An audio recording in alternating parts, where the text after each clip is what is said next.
kekeh dengan Padang Youth Center, ya berarti hilanglah memori kota ini terhadap keberadaan gedung Bagindo Aziz Khan yang menyimpan banyak sejarah di lokasi tersebut. Cik, 2, 3, dah mulai no! Sana basuh balik jo yang tabu seri yang tagi budak seringnya di Pot Bungo. Hari kau sana yang ada di area Taman Budaya Sumatera Barat. Di Laga-Laga tapenya dan yang bersama ibu-ibu cantik, jadi yang ganteng surang di situ. Ada Bu Yayan Kiram, aktivis pendiri Cagar Budaya, Perkumpulan Cagar Budaya. Kemudian ada Bu Cece di situ, beliau seorang arsitek dan pemerhati cagar budaya. Nah, jarang-jarang yang masuk arsitek bisa minta beli rumah ke beliau bisa sana. Siap Bu Cece? Nah, ibu-ibu berdua, ada berita menarik akhir-akhir kau muncul di media sosial terkait dengan pembangunan gedung Youth Center Ekonomi Kreatif Kota Padang. Kalau kini tampaknya gedung Bagindo Aziz Khan di Muko Lapangan Mambonjol. Itu tiba-tiba bergejolak.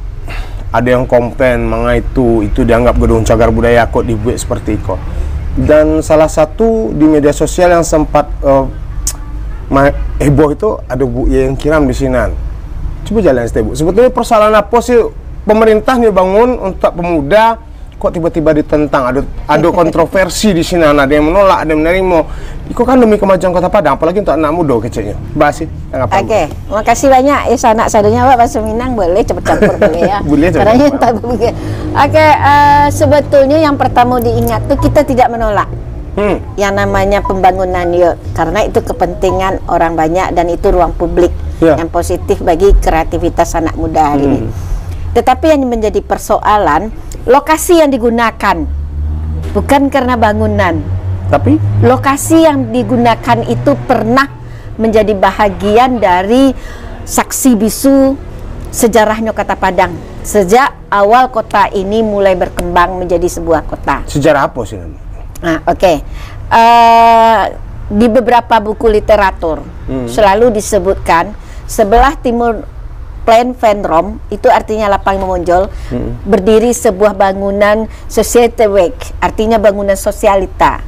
Nah, itu bangunan baik di buku tulisan Pak Sarkawi, di peta-peta yang ada di Belanda yang sempat kita temukan, walaupun dalam bukunya Pak Rusli Amran, ada sebuah bangunan bernama De Endracht, yaitu bangunan sosial, dan itu menjadi ciri khas bagi Belanda dahulu, kolonial Belanda, mendirikan bangunan-bangunan seperti itu dimanapun dia berada. Nah, kebetulan di Padang pada awalnya sempat ada 6 bangunan. Namanya kalau orang biasa menulis rumah bola. Rumah bola itu sebetulnya mungkin secara harfiah berasal dari ballroom. Ballroom itu kalau biasalah di Eropa itu tuh ada ruangan santai, ruang hiburan, ruang nari-nari, dansa-dansa. Jadi orang seperti mendengar ball itu bola. Jadi rumah bola akhirnya supaya enak dan mudah. Sebetulnya rumah itu udah bentuk bola dong? Enggak, supaya mudah dan gampang diingat dan diucapkan.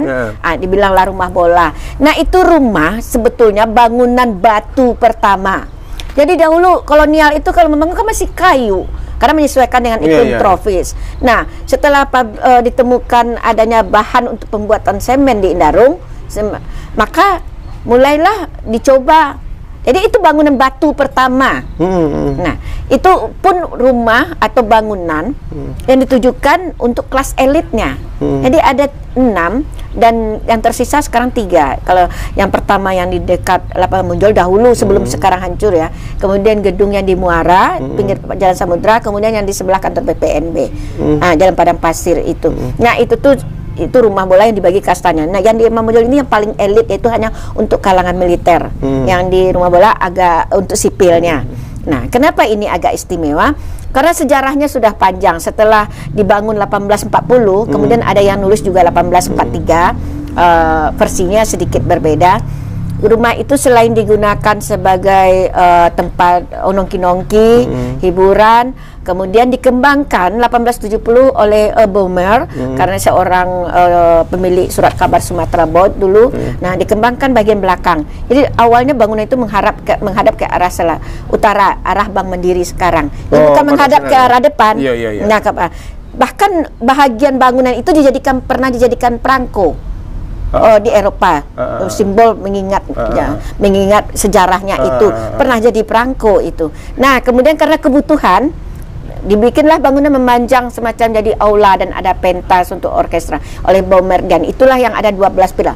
Tapi kesan yang kita lihat dari foto yang ditampil, mungkin waktu itu posisi fotografernya mengambil dari sisi seolah bangunan itu menghadap ke arah jalan sekarang. Nah, ini prosesnya terus berjalan. Kalau kita ceritakan sejarah, setelah kolonial tidak ada, Perang Dunia II berakhir, masuk Jepang, rumah itu jadi rumah bordil. Orang-orang Alang Lawas dulu menyebutnya rumah kuning. Oh, sempat jadi rumah bordil? Sempat. Oh iya? Di zaman Jepang. Hah? Lah, tunggu dulu, kita kaji lo kalau menangga bordil. Iya, nah. Lah, ternyata di Padang pernah ada. Ternyata di Padang pernah ada. Nah, setelah jadi rumah bordil, kemudian itu kisaran tahun berapa di sejarah? Jepang datang kan 42-43. Jepang yang memanfaatkan, pemerintah Jepang. Karena itu awalnya sudah rumah hiburan, sudah ganti kafe, tentu diteruskan agak saja. sok kamu sana.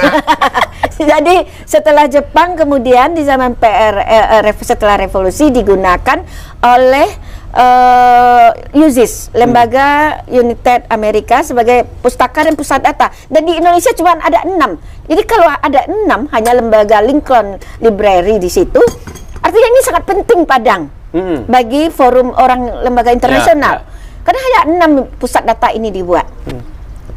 Setelah itu selesai perang, selesai agresi, PRRI, Dewan Banteng juga sempat memanfaatkan gedung itu untuk posko. Nah, revolusi, tenang suasananya, PDRI selesai, pembangunan selesai, masuk zaman Orde Baru.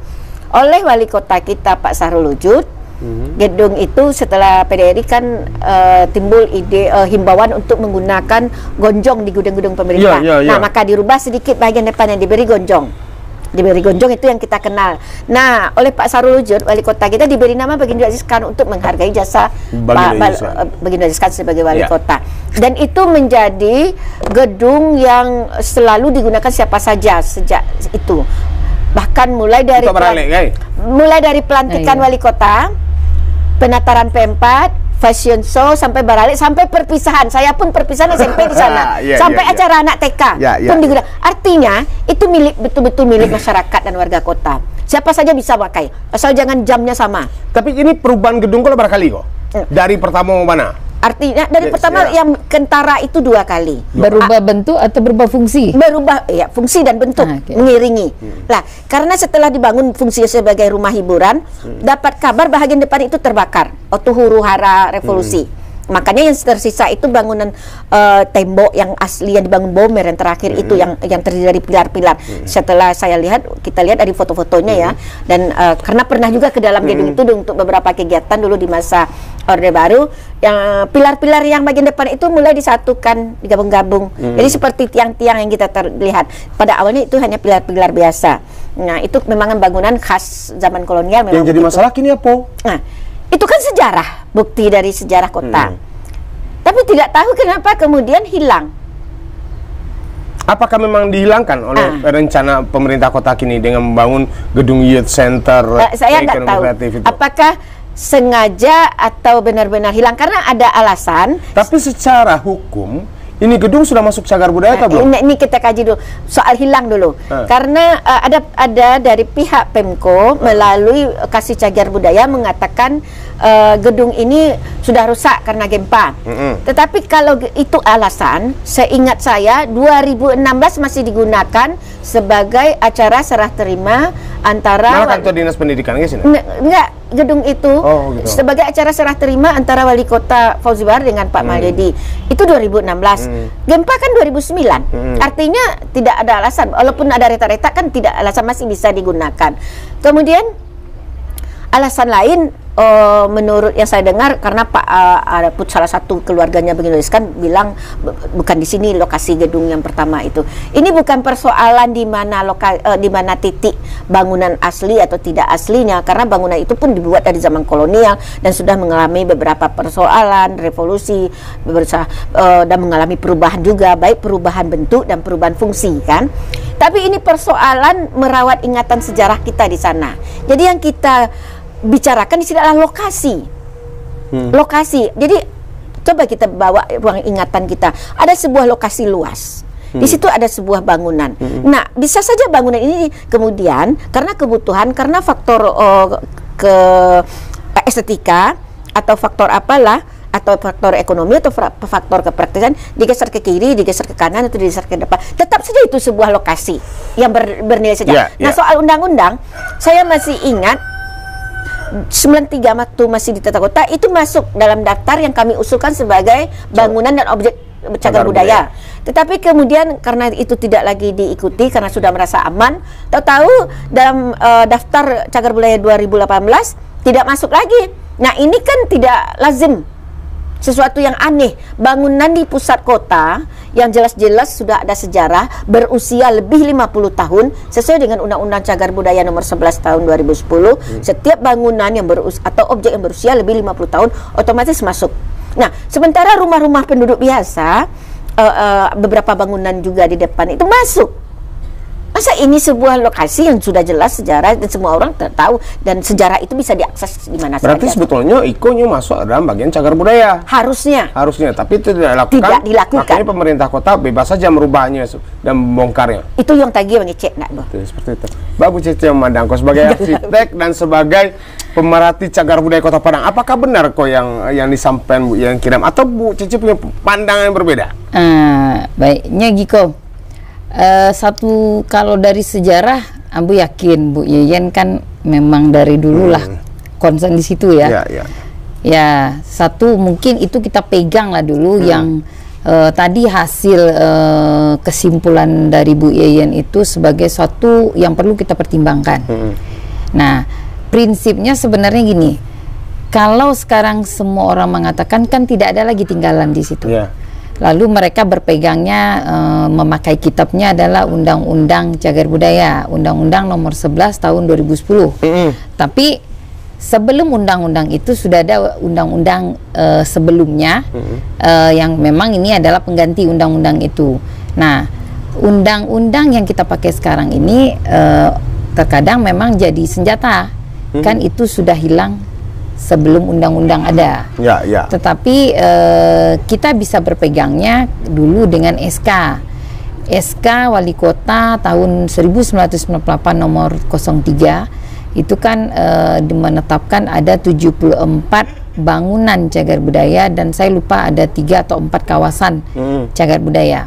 Dari 74 itu saya udah lihat yang berada di Jalan Bagindo Ajiskan hanya ada 2 objek yang diakui sebagai cagar budaya di list itu. Nah, kalau tadi yaitu hanya hotel yang sekarang Hotel Padang dan gereja yang di depan Hotel Padang. Nah, kalau tadi kata Bu Yeyen ternyata waktu di tahapan penyusunan itu udah diusulkan, ternyata tidak muncul di daftar itu ya Bu. Itu kan tentu jadi pertanyaan. Kenapa? Kalau kita merunut menyandingkan ke syarat-syarat cagar budaya, seharusnya itu kan masuk mendengar cerita tadi Bu Yeyen ya. Nah, jadi kalau sekarang ternyata hal itu dimunculkan lagi, sebenarnya satu sisi karena amanat undang-undang, tugas pemerintah kan juga memang harus menjaga kelestarian barang baik objek benda yang diduga sebagai cagar budaya. Nah, hanya sekarang kita perlu menginvestigasi, kalau saya mengambil jalan tengahnya, apakah benar satu, kita pastikan betul bahwa di lokasi itu dulu memang ada pernah berdiri, apakah objek, apakah struktur, ataukah benda yang sangat erat kaitannya dengan sejarah. Satu. Kemudian tadi Bu Yeyen kan sempat cerita juga bahwa di depannya itu di lapangan Imam Bonjol sendiri sebenarnya juga ada ceritanya. Ada. Nah, apakah sebenarnya antara lokasi yang sekarang ini akan didirikan Padang Youth Center dengan lapangan Imam Bonjol itu terkonek? Nah, itu kalau dia jadi terkonek, itu juga dia ada potensi dia jadi satu kesatuan. Itu kalau di undang-undang.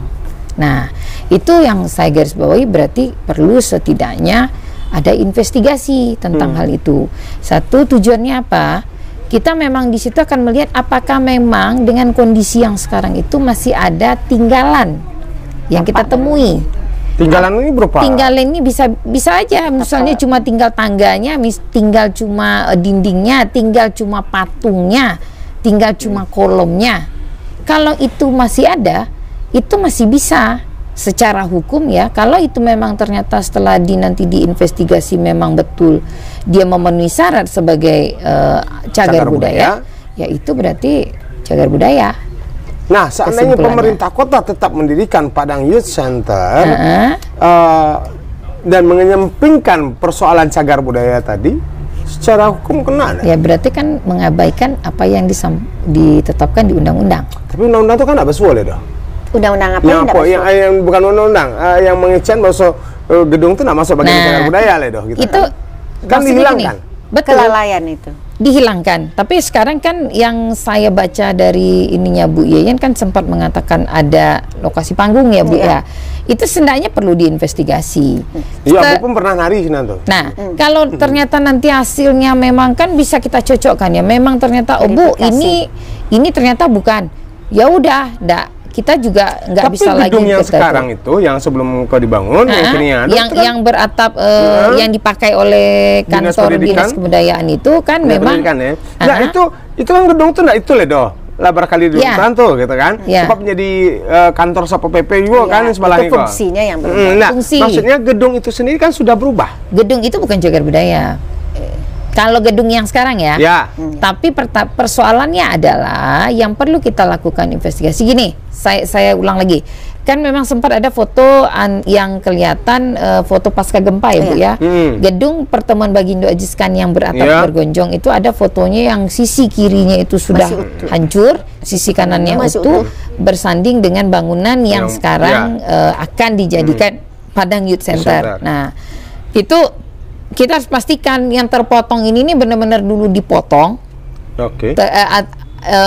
memang dipotong, atau itu memang roboh, karena jaraknya di foto kan nggak begitu jauh. Nah, lalu apakah betul bagian di dalam gedung yang kita sebut aja gedung baru ya, gedung baru itu sama sekali tidak ada di dalamnya tinggalan-tinggalan dari gedung atau objek yang lama. Kalau memang dia tidak ada di sana, ya betul yang gedung itu murni dia tidak bisa lagi kita sebut cagar budaya. Tetapi kalau ternyata di lokasi ya, kita bicara lokasi lagi, bukan gedung, masih ada tinggalan yang bisa kita bercerita ini dulu bagian dari ini, bagian dari ini, dan ternyata antara lokasi itu dengan lapangan Imam Bonjol ada kaitan erat, itu udah menjadi satu kesatuan kawasan cagar budaya. Nah, apalagi misalnya di sana di lapangan Imam Bonjol masih ada tinggal. Nah, dan itu memang minimal 2. Tapi pengamatan Bu Cece sendiri sekarang belum melakukan investigasi, tapi pengamatan sementara masih ada nggak tinggalan? Yang saya pertanyakan kemarin ke ini memang patung. Saya ingatnya patung, tapi terus terang ya. Yang patung saya memori saya terhadap kota ini memang tidak begitu banyak, karena kan di sini yang besar dulu sampai SMA, kemudian saya kan keluar. Lalu setelah kembali memang belum fokus ke ini cagar budaya ini belum. Tapi saya memang sempat dulu ikut pernah barale teman ke dalam gedung yang cagar budaya itu, dan rasanya waktu itu gedung itu lebih panjang, memanjang ke belakang. Ke belakang, tapi lebarnya pun rasanya lebih lebar. Nah, dari foto itu kan pendek, yang foto yang terpancung. Jadi saya nggak bisa mengatakan sekarang, karena kan kalau kita engineering pasti ya, arsitek kan ada bagian engineeringnya. Jadi kalau saya tetap sekarang mengatakan itu harusnya diinvestigasi. Tapi patung Bagindo Ajiskan yang tagak itu di mana nih? Itu yang jadi itu juga jadi pertanyaan. Patung perunggu itu. Ya masalah mau ketek-ketek dulu kalau lihat sini tuh naik bendi jalan gaya ke pasar ke manga, sepeda tuh patung tuh masih ada. Nah, itu juga memang sempat saya bertanya gitu, patung itu di mana? Iya, harusnya dibentuk tim investigasi. Seharusnya begitu, satu. Sehingga kita yakin nanti begitu itu selesai, kita nggak terlambat menyelamatkan kalau ternyata memang masih ada tinggalan-tinggalan. Apakah tapak bangunan? Kalau tapaknya ternyata masih ada, itu bisa jadi bagian dari cagar budaya. Yang penting ada.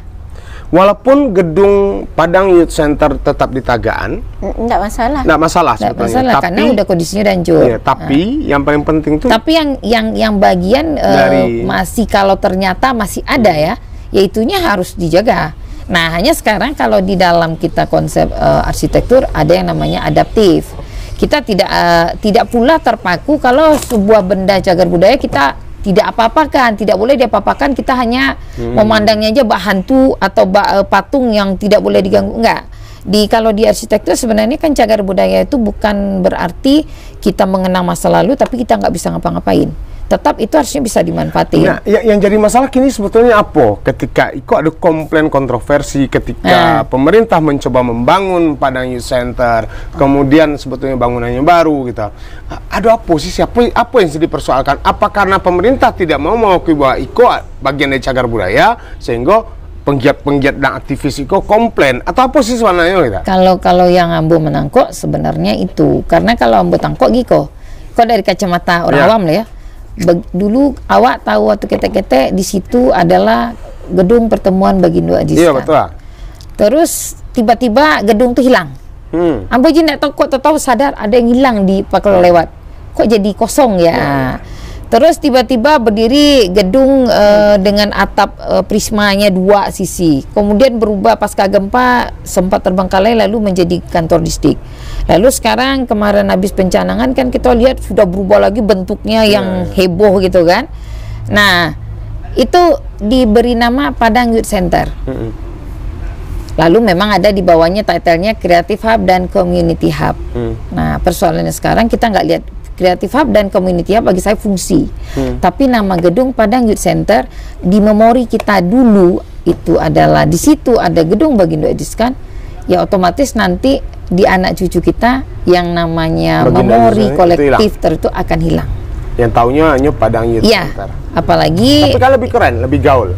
Anak muda lebih nyaman. Kama ke gedung Padang Youth Center lebih keren kan, lebih gaul.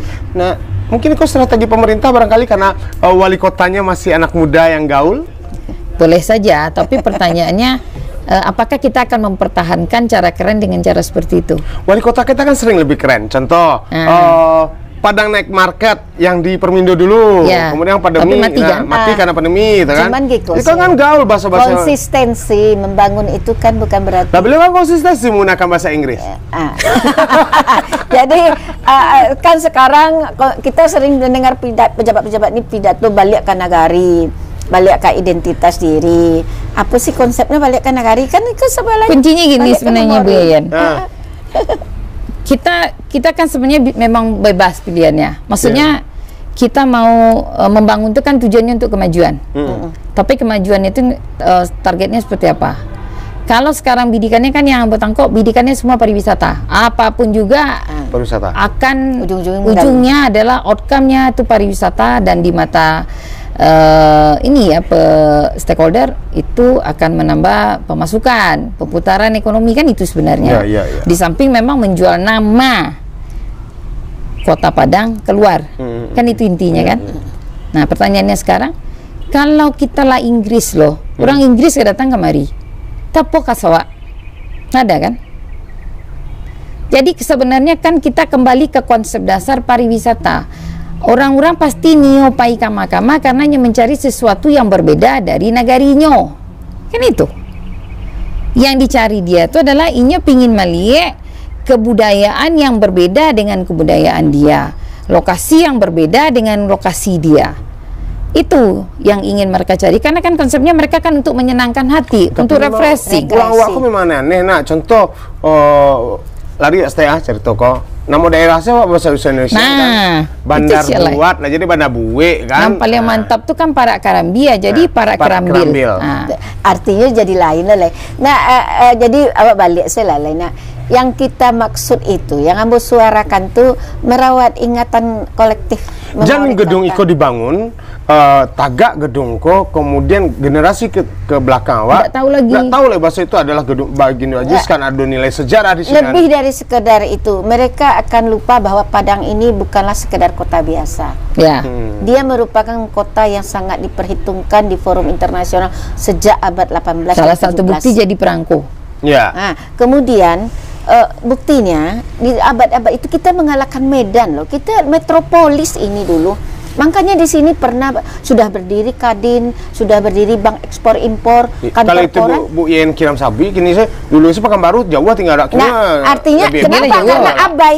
Kenapa kita ketinggalan sekarang? Karena kita abai dengan hal-hal yang kelihatannya sederhana, tidak penting, tidak perlu, kita lalai. Akibatnya kita ketinggalan. Atau menggunakan bahasa Indonesia itu agak kampungan maksudnya.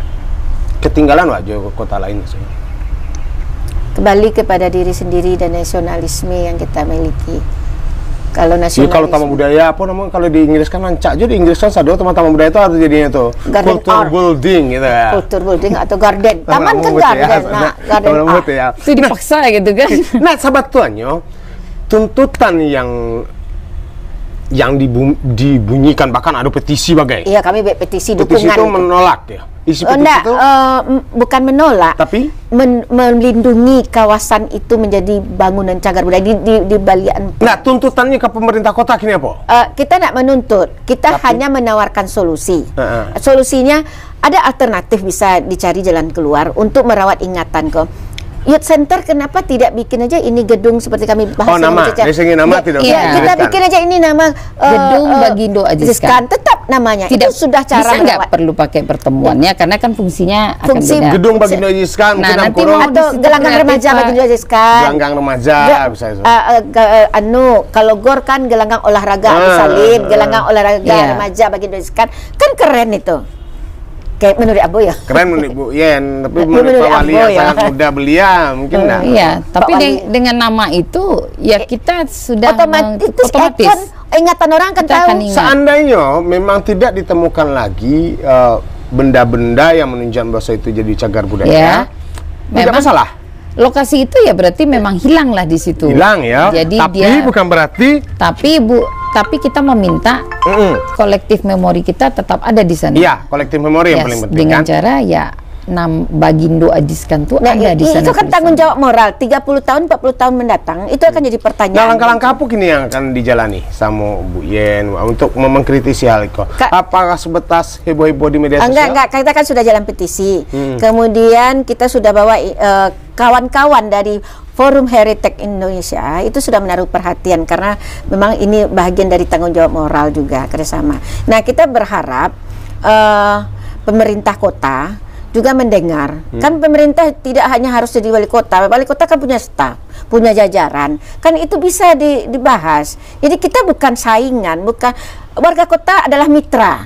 Jangan anggap kita musuh. Sebenarnya kan ada memang yang langsung menanggapi komentar Bu Yen di media sosial ini, kenapa sih menyerang kepala daerah? Sebenarnya bukan. Kalau yang Ambo Malie ya, yang disampaikan Bu Yen itu sebenarnya kan syukur alhamdulillah lah ada warga kota yang mau mengkritisi, mengingatkan. Kritik itu kan sebenarnya bukan hal yang negatif. Kritik itu justru bagus. Di arsitektur pun kita punya kritik arsitektur. Bukan berarti kita ingin menjatuhkan. Tapi itu murni sebuah kritikan kan? Ya. Bukan ada kepentingan di sana. Tidak. Kepentingannya apa coba? Karena orang mengkritik ada kepentingan. Apa kepentingannya yang kira? Karena kalau terus terang, kalau kini mau tahu Bu Yen punya kawan-kawan. Pengen jadi wakil wali kota. Ya, ingin rekanan, ada rekanan. Tidak jadi. Tidak. Mau jatuh proyek. Kita tidak akan kotak-katik permasalahan urusan proyek. Saya kan juga arsiteknya, tapi saya juga akan menghormati siapa teman-teman yang terlibat di perencanaan, udah pasti ada arsiteknya. Siapa yang terlibat di MK, sudah pasti ada arsiteknya. Itu kita punya kode etik. Itu tidak akan kita ganggu. Kita hanya sekarang tuh berpikirnya di sisi ranah nama. Ya. Kenapa tidak ada sama sekali unsur-unsur nama yang sebelumnya ada di situ.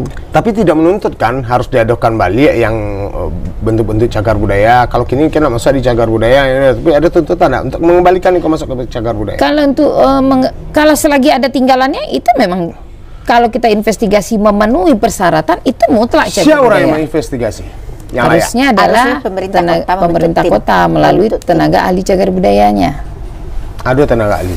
Nah, yang ini yang jadi memang saya belum tahu persis apakah TACB yang ada dulu itu masih berjalan atau tidak, apakah dia di tingkat kota atau tingkat provinsi, itu yang memang saya belum tahu persis.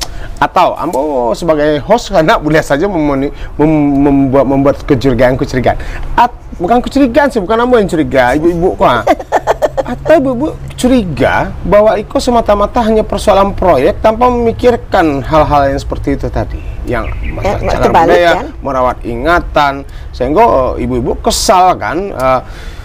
Sebenarnya rupanya Iko ditinggalkannya gitu. Sebenarnya ya, kalau Iko benar ya. Ini kita kembali ke prosedur. Ini bukan dengan di garis bawah ya, bukan untuk menyerang teman-teman yang seprofesi dengan saya yang memang terlibat di pekerjaan itu, tidak. Tetapi sebenarnya kalau di kita ya, di kita sebagai arsitek, di saat kita akan membangun, saat kita akan mendesain, kita harus tahu persis kita berada di lokasi mana yang akan kita desain. Kita merancang, bukan cuma merencana. Arsitek merancang dengan merencana jauh beda. Kita harus tahu persis di lokasi itu apa. Lalu kalau ternyata dia ada sejarah, dan kita harus mencari tahu dulu dan meyakinkan dulu bahwa ini benar nggak sih potensi. Kalau ternyata memang di list cagar budaya tidak ada, tapi kita tahu itu adalah bersejarah, kemungkinan besar kan dia diduga sebagai cagar budaya kan, itu harus kita cari tahu. Dan kalau kita yakin walaupun belum ditetapkan tapi memenuhi persyaratan yang ditetapkan di undang-undang, berarti ya di dalam rencana itu harus ada menganggap itu, menghormati itu dalam arti bagaimana menggabungkan desain cagar budaya ini dengan desain kita, itu ada prosedurnya. Berarti indikasinya kok tidak dipelajari ya? Tidak, kalau saya menangkapnya begitu. Karena apa? Ini sebenarnya bukan yang sekarang sebenarnya. Ini kan ada 2 tahap. Jadi dulu ada perencanaan awal, kemudian yang di gedung yang direncanakan itu kan kemudian dijadikan fungsi baru dan direncanakan lagi, diredesain. Kalau saya menangkap, tapi saya tidak tahu juga, karena saya nggak tahu persis jalan ceritanya dan saya belum lihat desainnya, makanya saya nggak mau komen ke desain. Tapi kalau ternyata di dekat situ dulu ada, dan kalau Bu Yeyen merasa dulu justru di tapak yang bangunan yang sekarang itulah sebagiannya, ya harusnya dulu itu dipertimbangkan.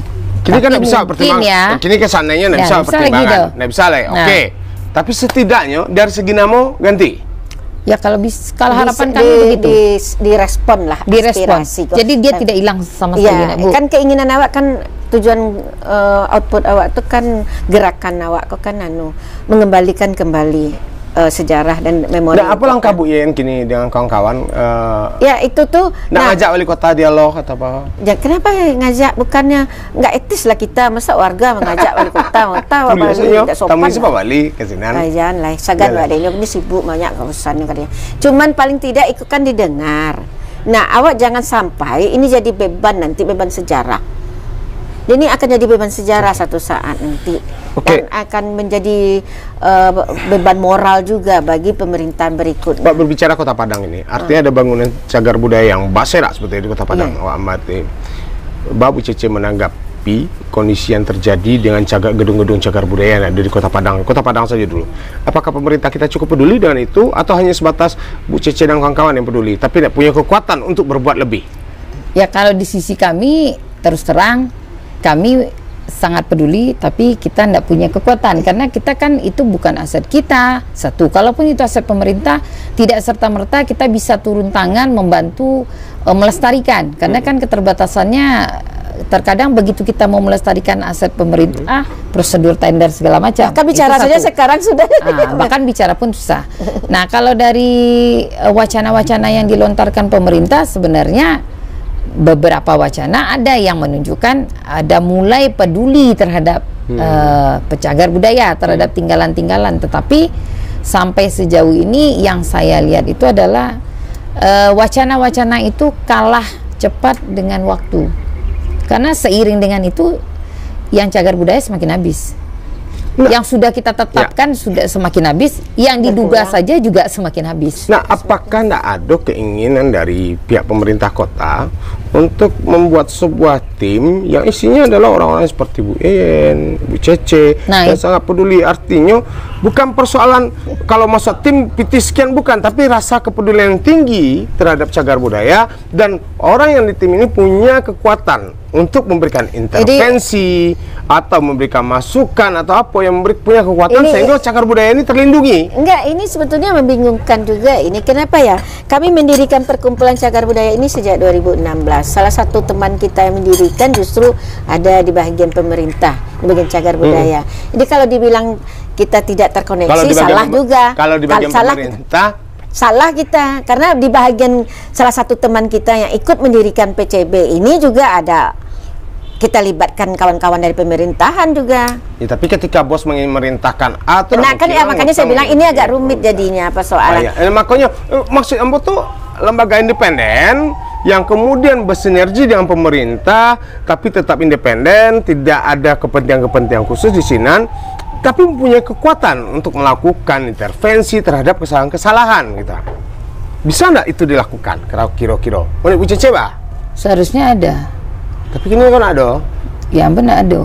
Sebenarnya gini, yang tidak ada itulah dalam sebuah kota itu, karena ini urusannya kan terkait pembangunan.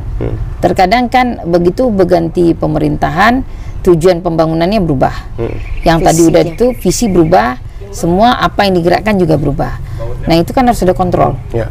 Ya, seharusnya itu di kota sebesar ini kan masyarakat. Tapi kan tidak mungkin semua masyarakat. Betul. Nah harusnya ada yang namanya Dewan Kota. Dewan Kota. Oh, punya Dewan Kota enggak? Enggak, tidak.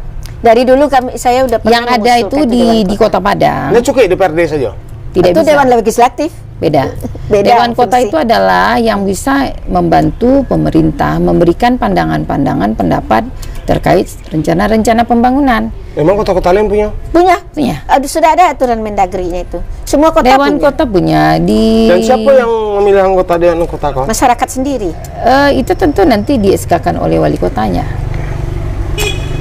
Yang jadi persoalan nembok ini, tuntutan kok kalau ndak terjembatani.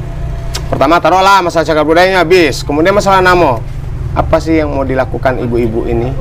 Nah kita memberi usulan. Mau diterima atau tidak terserah. Itu terserah lah. Tapi hanya tentu ya kalau nanti Sebatas memang itu. tetap kekeh dengan Padang Youth Center, ya berarti hilanglah memori kota ini terhadap keberadaan gedung Bagindo Aziz Khan yang menyimpan banyak sejarah di lokasi tersebut. Satu. Dan generasi mendatang pun akan generasi mendatang pun nanti akan semakin tidak tahu tentang sejarah kota ini.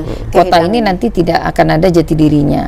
Sibuklah mereka dengan game online kan? Yes. Lalu yang kedua, begitu kita juga tetap memberikan nama kota gedung itu dalam bahasa Inggris, besok dan seterusnya gedung-gedung lain akan berubah nama, latah mengikut semua berbahasa Inggris. Jadi pakai bahasa asing. Nah untungnya buat kita apa? Sebetulnya dilema kok barangkali. Suatu sisi memikirkan nama kok menjadi lebih keren, lebih dapat disorot, tapi suatu sisi lupa bahwa kok akan boleh pakai bahasa Inggris banyak semua, tapi itu di bagian kedua bukan nama utama, bukan nama primer. Jadi nama gedung Bagindo Aziz Khan Padang Youth Center. Gitu. Nama sekundernya. Iya. Banyak itu kan gedung-gedung kan banyak biasanya. Dia kan kalau yang sekarang tuh kan namanya gini. Nama primer itu. Padang Youth Center di bawahnya Creative Hub dan Community Hub. Nah, kalau kita lihat ke kamus Youth Center kan gelanggang remaja. Pengertiannya kan lebih ke olahraga sebenarnya, aktivitas yang olahraga. Kalau kita menganggap gelanggang kan, tapi begitu kita lihat Creative Hub dan Community Hub itu lebih ke bagaimana mewadahi para pelaku ekraf. Itu sebenarnya dua hal yang berbeda, walaupun dia punya irisan. Berarti kamu kok nak melewati kajian kok, Bu Kiki? Nah, saya tidak bisa mengatakan tidak melewati kajian atau tidak, karena yang saya dengar dulu rencana Padang Youth Center sudah jauh di tahun 2018, 18, 19, saya tidak tahu persis karena saya bukan tipikal orang yang terlalu mengikuti proyek-proyek pemerintah soalnya, jadi saya nggak tahu. Hanya intinya sekarang itu sendiri sudah aneh kalau bagi saya. Padang Youth Center, lalu ada title kecilnya Creative Hub dan Community Hub. Tapi kalau misalnya Padang Youth Center-nya itu dijadikan gedung Bagindo Ajiskan, fungsinya Creative Hub dan Community Hub itu masih masuk. Masih masuk. Ya. Kalau daripada menggunakan Padang Youth Center, aneh jadinya. Kalau seperti itu berarti dan nanti. Jadi Youth Center, Community Hub, Creative Hub, udah 3 fungsi di situ.